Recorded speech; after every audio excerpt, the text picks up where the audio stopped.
नमस्कार नमस्कार नमस्कार नमस्कार मित्रांनो, VK क्लासेसच्या ऑनलाईन प्लॅटफॉर्मवर आपलं सहर्ष स्वागत आहे। तुम्हाला माहित आहे मी गोपाल सर।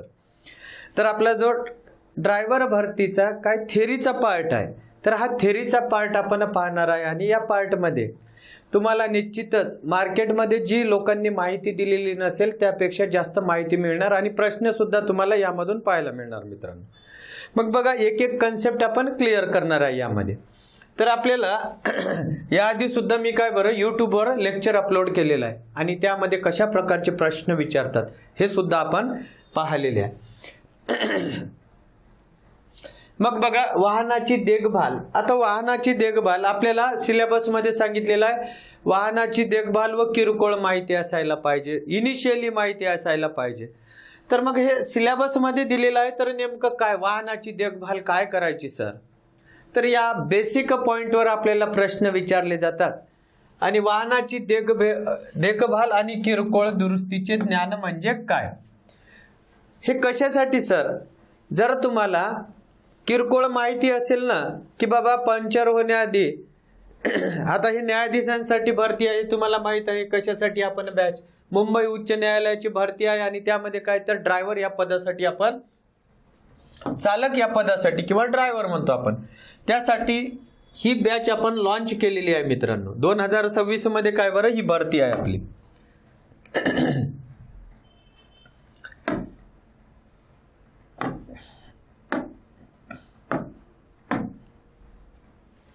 मग आता वाहनाची देखभाल कशी करायची या बेसिक पॉइंटवर सुद्धा प्रश्न विचारलेला आहे। यामधील तुम्हाला महत्वाचा एरिया मी जी माहिती दिलेली आहे तुम्हाला ती महत्वाची असणारच।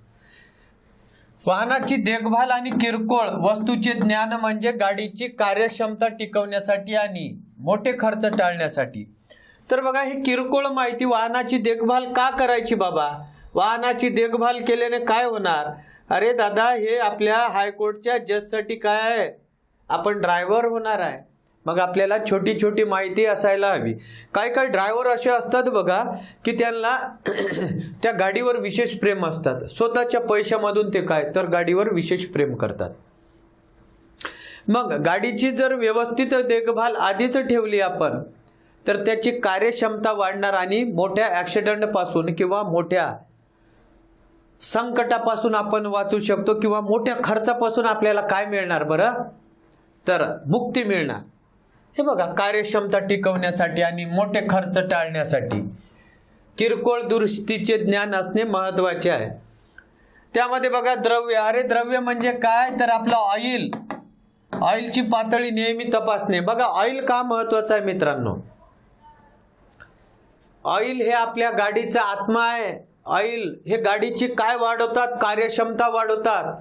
ऑइल का महत्वाचं असेल तर ऑइल गरम होण्यापासून काय बरं गाडीला गरम होण्यापासून वाचवतात। जे पार्ट असतात गाडीचे ते खराब होण्यापासून ते काय करतात बरं, मदत करतात, त्यांना थंड ठेवतात।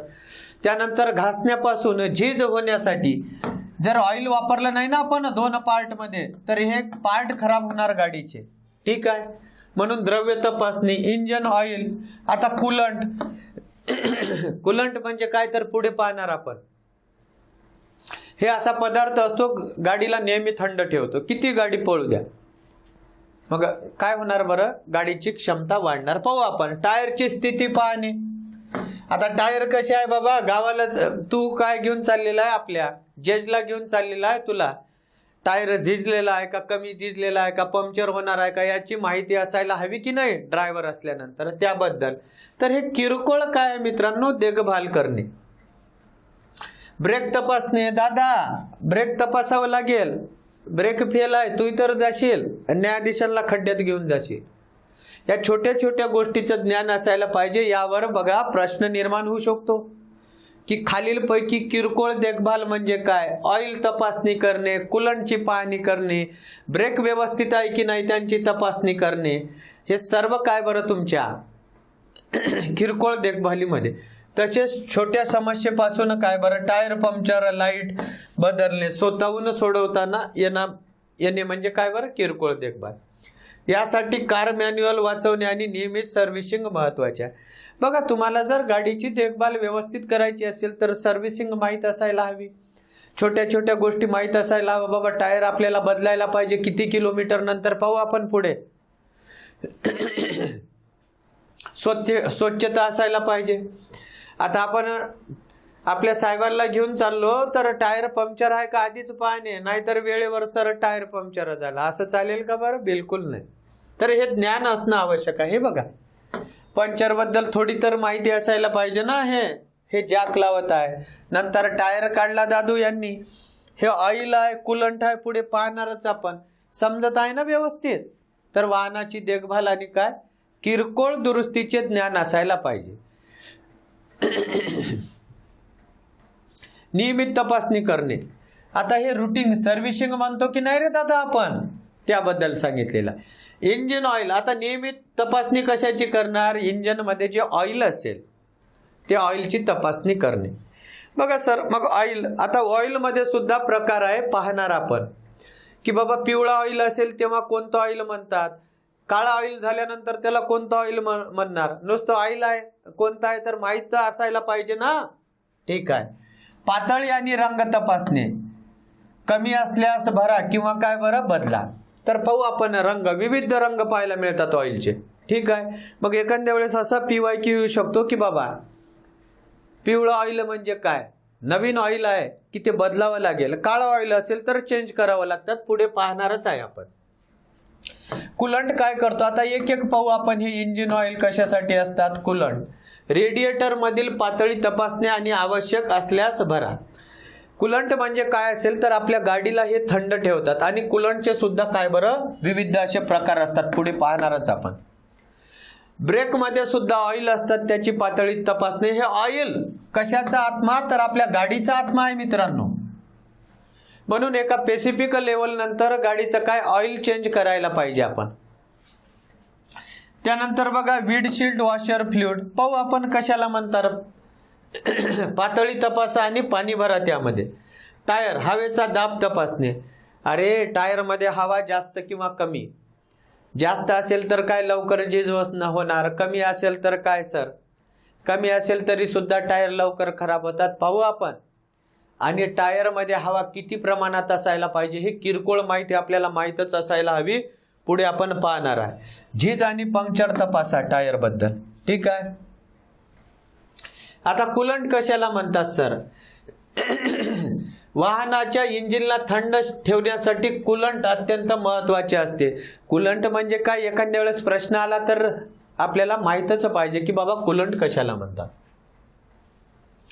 कूलंट म्हणजे काय? हे पाणी आणि अँटीफ्रीज आहे. अँटीफ्रीज म्हणजे अरे आपलं फ्रीज आहे की नाही, तर हे आपल्या गाडीला थंड ठेवण्यासाठी काय तर कूलंट वापर केले जातात.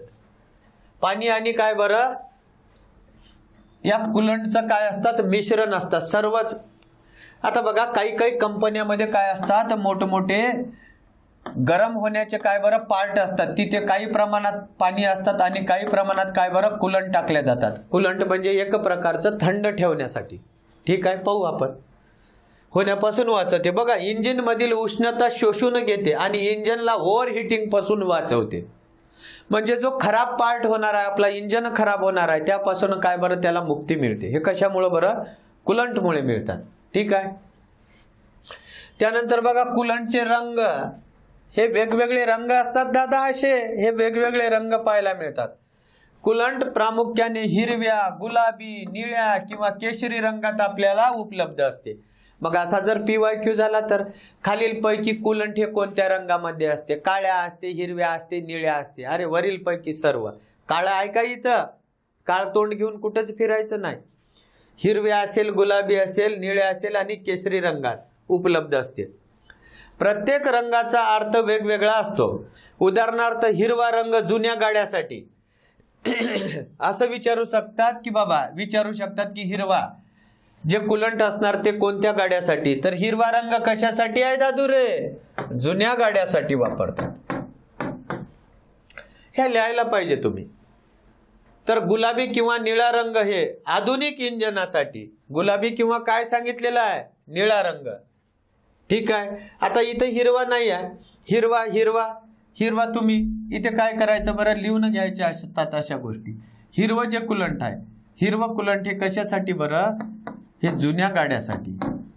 आणि हे गुलाबी दिसत आहे, गुलाबी गुलाबी, गुलाबी साडी नाही दादा, गुलाबी किंवा निळा रंग.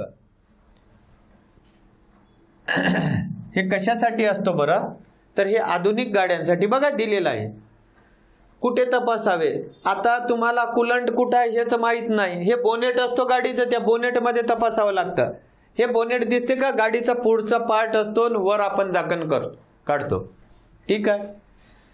कुठे तपासावे, वाहनाच्या बोनेट खाली प्लास्टिकची एक पारदर्शक टाकी असते, प्लास्टिकची एक असते.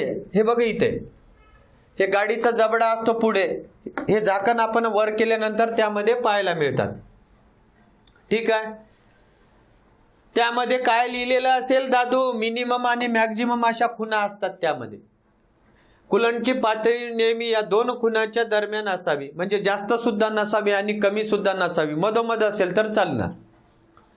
मग महत्वाची टीप, इंजिन गरम असताना कधीही रेडिएटरचे कॅप उघडू नका, कारण त्यातील गरम वाफ किंवा पाणी तुमच्या अंगावर उडून तुमचं तोंड खराब होऊ शकते. वाफेनं तोंड खराब झालेले आपल्याला पाहायला मिळतात, तोंड भाजून जाणार.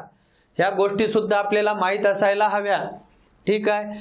जेवढं गाडीबद्दल आपण गाडी चालवतो त्याबद्दल सुद्धा काही नॉलेज असायला हवं आपल्याला. तर हे कशामध्ये बरं, हे कुलंटमध्ये पाहताय आपण. टेन्शन घ्यायचं का नाही. तुमच्या वाहनातील ब्रेक ऑइलची पातळी तपासण्यासाठी कोणत्या पायऱ्या, म्हणजे खालील स्टेप, पायऱ्या म्हणजे विटाच्या पायऱ्या नाही, स्टेप. तर सुरुवातीला बोनेट उघडावं लागेल, रिझर्वायर असतात त्यामध्ये, रिझर्व असतो एक. ठीक आहे.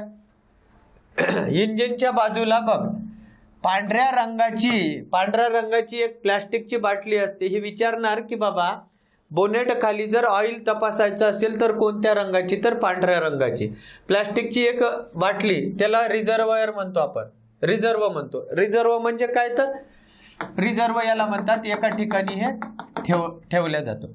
सामान्यतः ही बाटली ड्रायव्हरच्या बाजूला डॅशबोर्ड जवळ असते. टाटा मोटरच्या काय असेल तर गाईडलाईनवर ह्या आपल्याला काय मिळू शकतात, त्यांची जे ही असते साईड असेल त्या ठिकाणी आपल्याला पाहायला मिळतात. बाहेरील खुणा तपासा म्हणजे काय, मिनिमम म्हणजे कमीत कमी आणि मॅक्झिमम म्हणजे जास्तीत जास्त, अशा दोन खुणा असतात. ऑइलची पातळी बघा, मग तुमचं कुलंट असेल, ऑइल असेल तर आपले इंजिनियर असतात ते तिथे मार्किंग करून देतात जेव्हा पार्ट तयार केला जातो, की बाबा कमीत कमी ऑइल पातळी एवढी असायला पाहिजे, जास्तीत जास्त ऑइल पातळी तेवढी असायला पाहिजे. ठीक आहे. दोन खुणाच्या मध्ये असते. मारुती सुझुकी सर्व्हिसनुसार ऑइल मॅक्झिममच्या जवळ असतात. तर ह्या गोष्टी आपल्याला माहीत असायला पाहिजे. ठीक आहे. त्यानंतर बघा ह्या दोन गोष्टी समजल्या असेल, राहिलेला पार्ट आपण काय तर नेक्स्ट व्हिडिओमध्ये पाहूया. थँक्यू.